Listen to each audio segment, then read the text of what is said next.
Olá pessoal, eu sou o Dr. Refrigeração, mais uma vez trazendo super dica aqui para vocês, desta feita para falarmos um pouco mais sobre ar-condicionado inverter.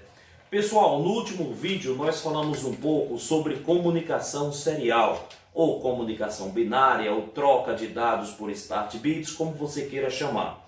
E desta feita estaremos falando um pouco sobre unidade evaporadora, muito especificamente sobre sensores da unidade evaporadora, sensor de temperatura ambiente e sensor de serpentina ou sensor de degelo, como vocês queiram chamar. Estaremos falando um pouco sobre a unidade evaporadora, vocês verão que não é muito diferente de uma máquina on-off, até porque, pessoal, ar-condicionado inverter, a primeira coisa que vem na nossa mente é comunicação serial, não é? É um dos defeitos que mais ocorre nesse tipo de equipamento.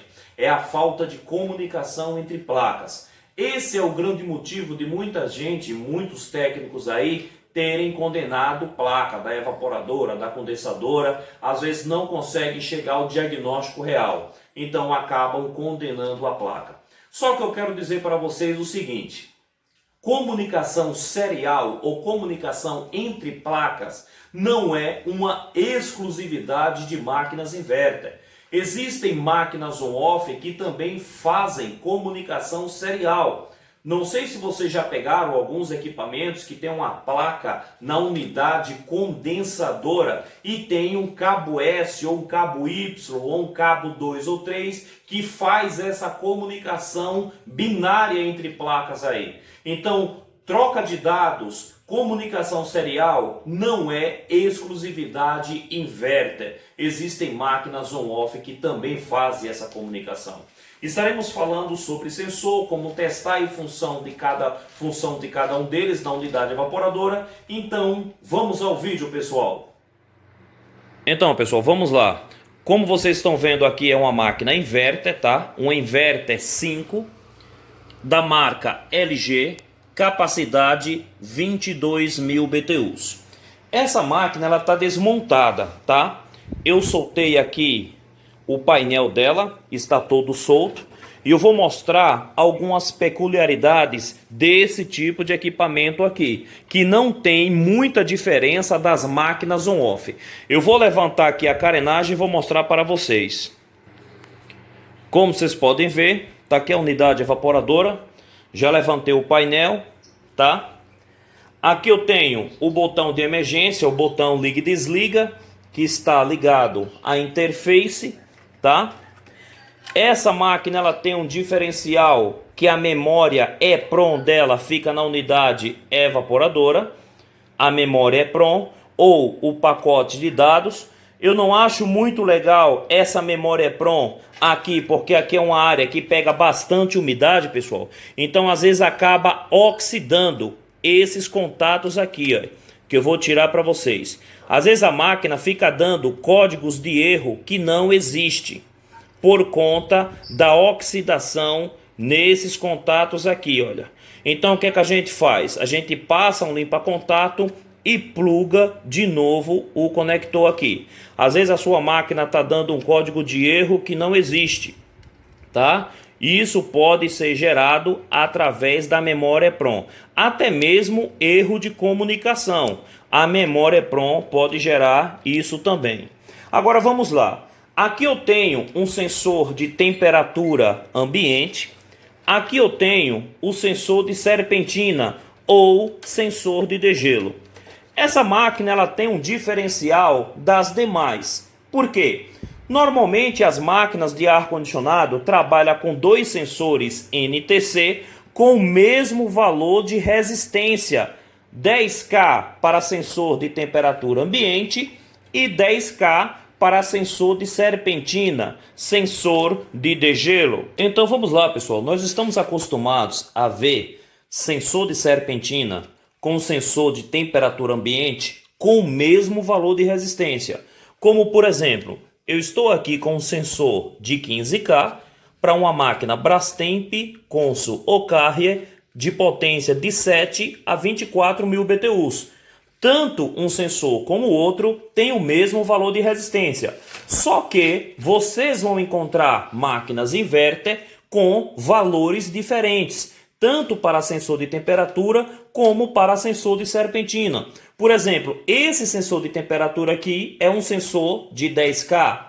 Esse sensor de serpentina é um sensor de 5K. Então vocês estão vendo que tem uma diferença entre um sensor e outro, porque de repentemente você vai fazer a medição, vai ver a diferença entre um e outro e de repentemente você pode achar que um dos sensores está danificado, está com problema. Então é sempre bom a gente estar prestando atenção nesse detalhe. Se você não sabe o valor de resistência de cada sensor, a gente pode estar acessando a internet aí no Google, que com certeza a gente encontrará o valor de resistência de cada sensor. Então sempre se atente a isso. Máquinas inverter pode ter diferencial de resistência nos sensores aí, tanto da evaporadora como da condensadora. Beleza, pessoal? Então vamos lá, pessoal.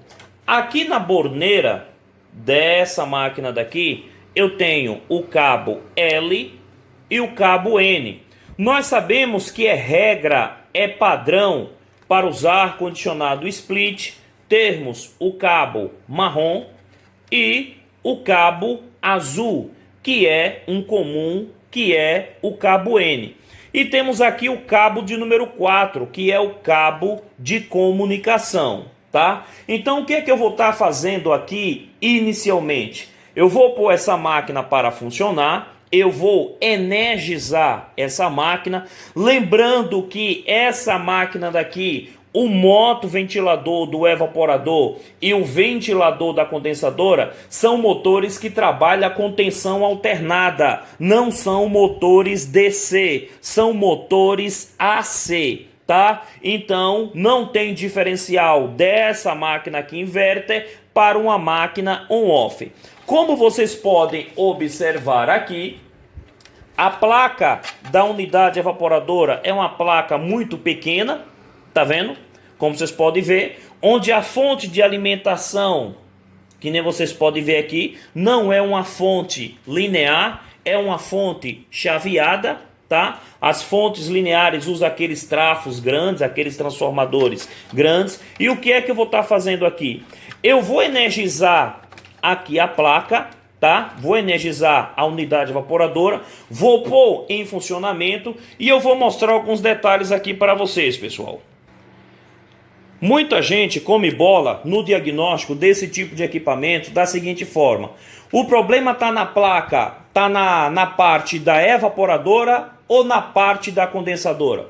Eu vou trazer uma dica muito rápida aqui para vocês do seguinte: você liga a máquina é energizada, abre o flap, entra a turbina, o ventilador, acende os LEDs aqui da placa interface, a evaporadora entra em funcionamento.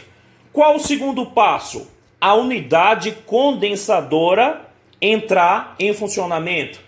Então você liga a unidade evaporadora, a evaporadora funciona direitinho, só que logo a unidade evaporadora desliga e fica piscando um dos LEDs aqui da placa interface. Aí você diz, o defeito está na evaporadora ou na condensadora? Vamos lá, pessoal. Quando o problema está na unidade evaporadora, assim que você liga o equipamento, às vezes até o flap abre, a máquina tenta partir o ventilador ou parte, logo desliga. Fecha-se o flap em menos de 1 minuto.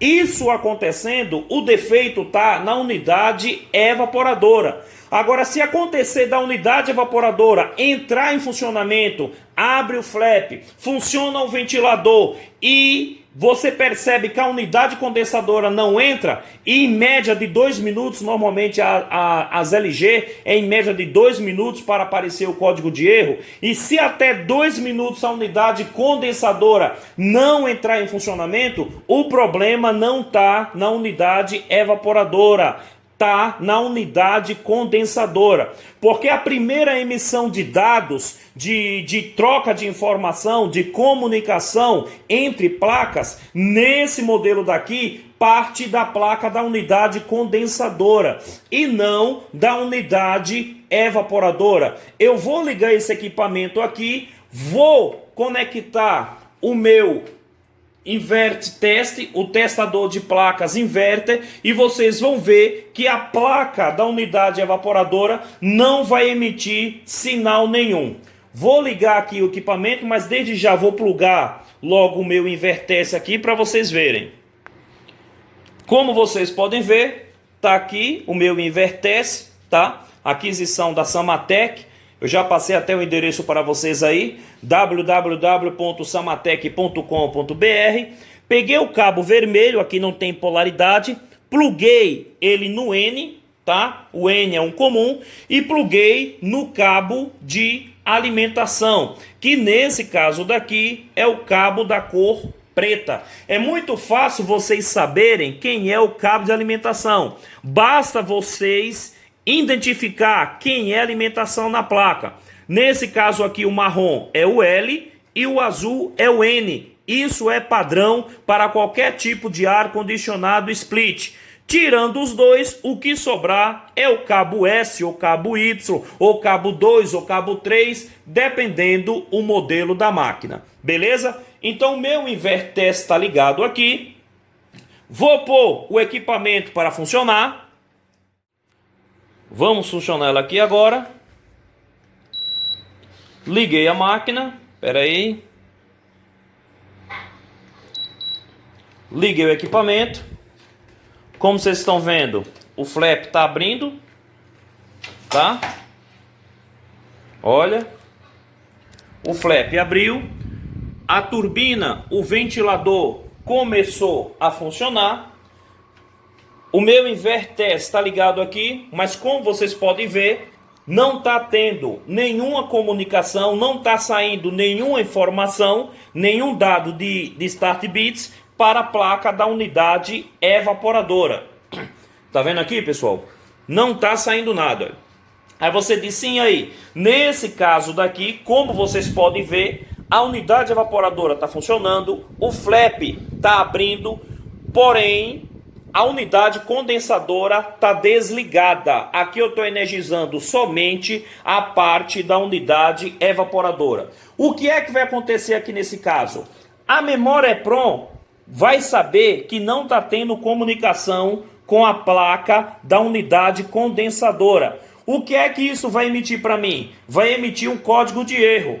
Aí você diz, e quanto tempo dura isso? Até 2 minutos, pessoal. Você vai esperar aí de 1 a 2 minutos para que venha esse código de erro. Agora, se o problema tivesse na unidade evaporadora, em até 30 segundos, no máximo aí acredito que até 1 minuto, melhor falando, até 1 minuto a unidade evaporadora já se desligaria. Ela não estaria com o ventilador funcionando. Aí você diz, mas o que poderia ser? Primeira coisa que nós temos que identificar, sensor de temperatura ambiente ou sensor de serpentina, tá? São as primeiras coisas que nós devemos testar nesse tipo de equipamento quando aparece código de erro.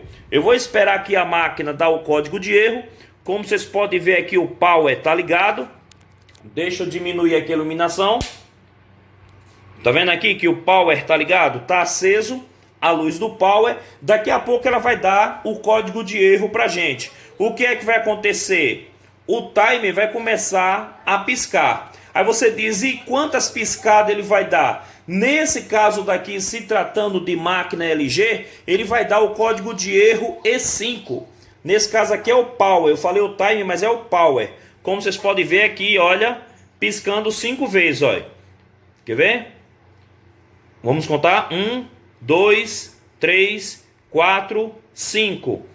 Nesse caso daqui, a gente sabe que o erro E5 é falta de comunicação entre placas. Placa da unidade evaporadora com placa da unidade condensadora. Então sabemos que nesse modelo daqui LG, tá? Quem emite o primeiro sinal de comunicação serial não é a placa da unidade evaporadora, e sim a placa da unidade condensadora. Aí você diz, e aí doutor, você falou que ia ensinar pra gente como testar os sensores. Vamos então, pessoal, aos testes.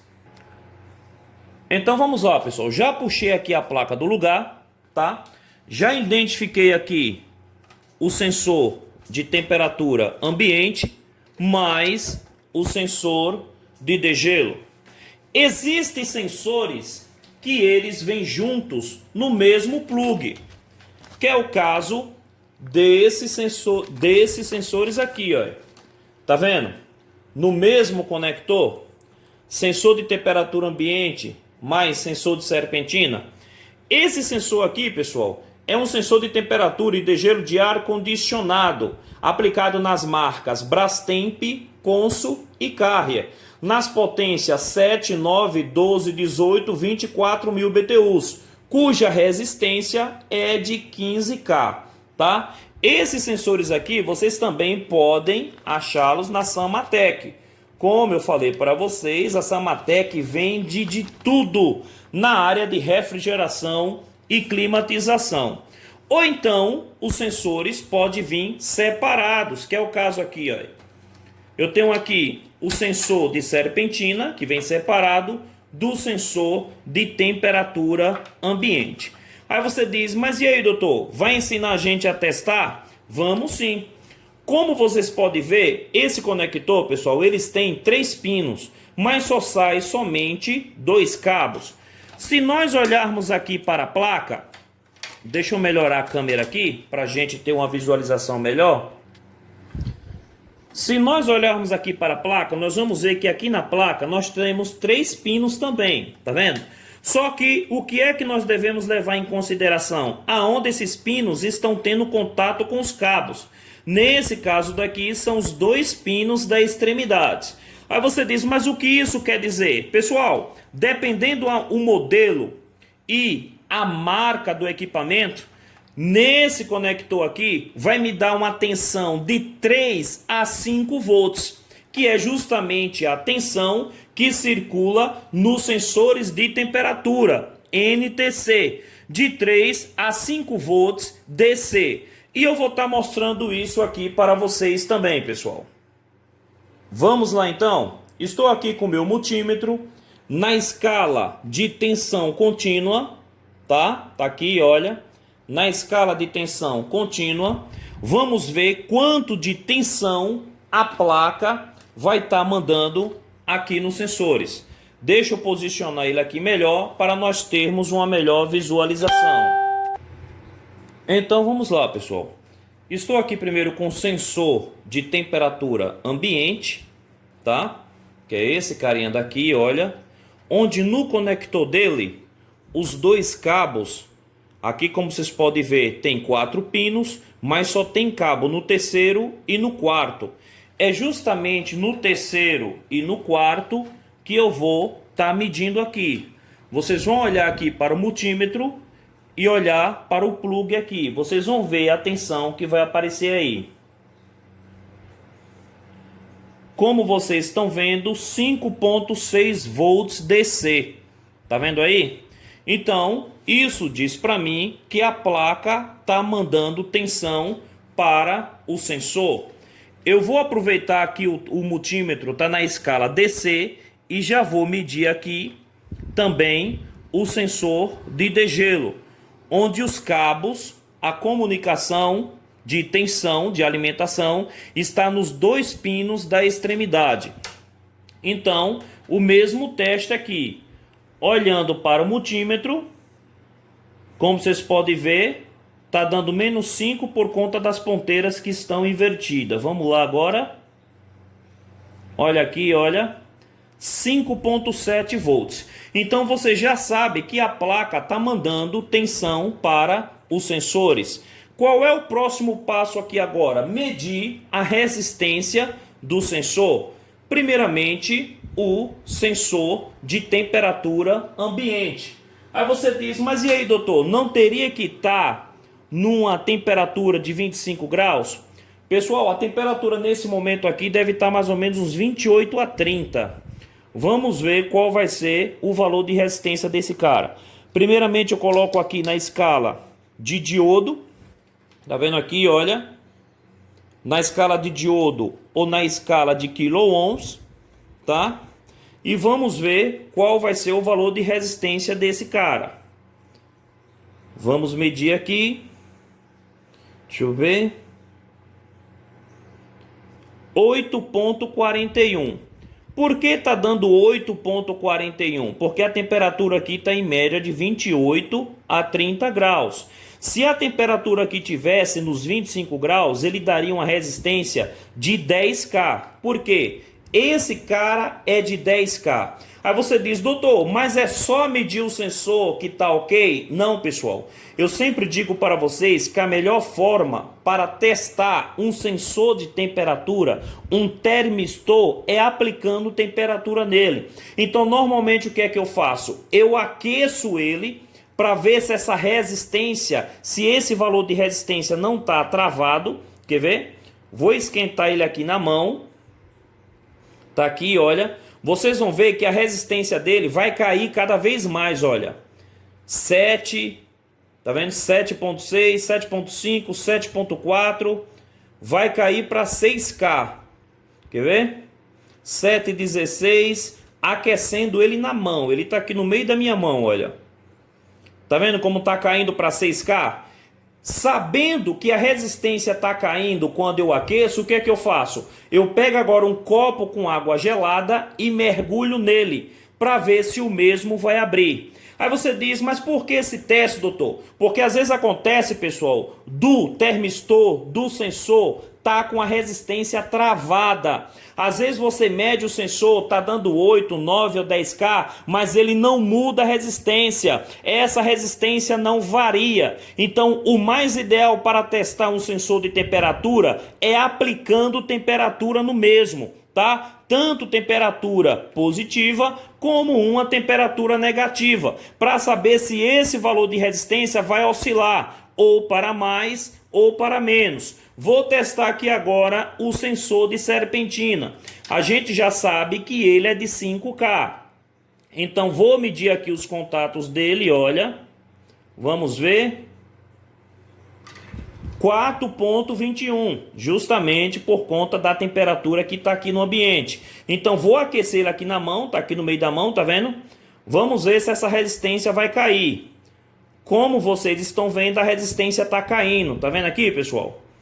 Então isso diz para nós que o valor de resistência do sensor, que é de 5K, está variando para menos, mediante a temperatura. O segundo teste é a mesma coisa, mergulhar ele dentro de um copo com água gelada. Essa é a forma mais fácil e simples de estar testando um termistor. Normalmente, o sensor que mais dá problema nos aparelhos de ar-condicionado é o sensor de serpentina. Aí você fala, mas por que, doutor? Devido à queda brusca de temperatura que ele sofre, à medida que a serpentina, que o evaporador é inundado de fluido refrigerante. Tem uma queda brusca aqui na serpentina. Então, como o valor de resistência dele tende a oscilar para mais e para menos rapidamente, o sensor que mais dá problema na serpentina é o sensor de degelo. Beleza, pessoal? O sensor de temperatura ambiente é mais difícil dar problema. Só que é o seguinte, eu recomendo a vocês sempre estar substituindo, sempre estar trocando os dois, caso eles venham separados. Agora, se no caso eles já vierem juntos, no mesmo conector, fica fácil a substituição, não é, pessoal? Então, como eu falei para vocês,